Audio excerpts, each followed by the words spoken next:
Michael Saylor built a fortune on one unbreakable rule: you do not sell your Bitcoin. For years, he preached it like gospel. "I expect we'll be buying Bitcoin every quarter forever," he told investors. His company, Strategy, accumulated 818,334 Bitcoin, worth $67 billion, without selling a single coin. Wall Street watched. Crypto believers rallied around him. The message was clear: Bitcoin is forever. Then on May 5, during Strategy's earnings call, Saylor said something nobody expected.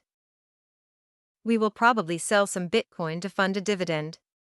The room went quiet. After years of never sell, the world's most aggressive Bitcoin buyer just admitted he might tap the reserves. The reason? Strategy's preferred stock, called STRC, pays an 11.5% annual dividend in cash. Every month, the company owes investors real money. And Bitcoin, for all its promise, doesn't generate cash flow. The announcement sent shockwaves through crypto markets. Saylor had spent years positioning himself as Bitcoin's most committed believer, the guy who would hold through anything. Now he was considering sales. Critics pounced. Short sellers smelled blood. The question wasn't whether Strategy would sell, it was how much, and what that meant for the entire thesis. But Saylor wasn't done. A few days later, he clarified. If Strategy sells one Bitcoin, he said, they would immediately buy 10 to 20 more. The sales wouldn't be a retreat, they'd be tactical moves in a larger accumulation strategy. Sell a little, buy a lot more. The net position would only grow. It's a radically different frame. Most investors sell when they need cash and hope to buy back cheaper later. Saylor is proposing the opposite: use sales as proof that the buying will never stop. The logic is unusual but internally consistent. Strategy raised $61 billion to buy Bitcoin at an average cost of $75,000 per coin. If they sell a tiny fraction to fund dividends, then immediately replace it with 10 or 20 times as much, the holdings expand faster than the dividends drain them. The preferred stock becomes a tool to justify more buying, not less. It's aggressive. It's leveraged.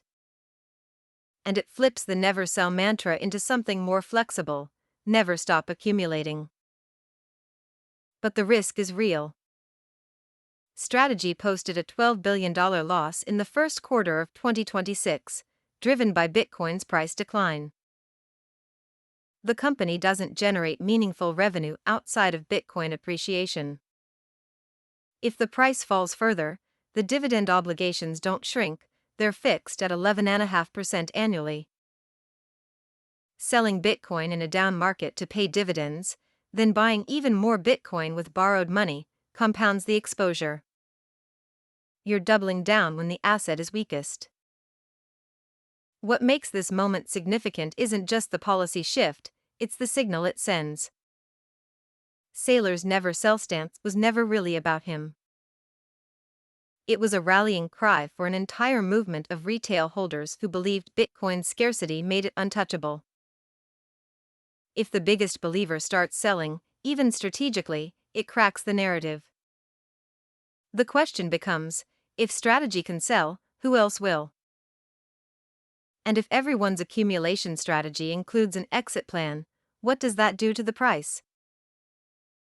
Saylor is betting that the market will see his 10 to 20 ratio as proof of conviction, not doubt. He's reframing selling as buying. But markets don't always care about intent, they care about supply. And for the first time in years, the world's largest corporate Bitcoin holder just admitted that supply could hit the market. Whether that's genius or recklessness depends entirely on what Bitcoin does next.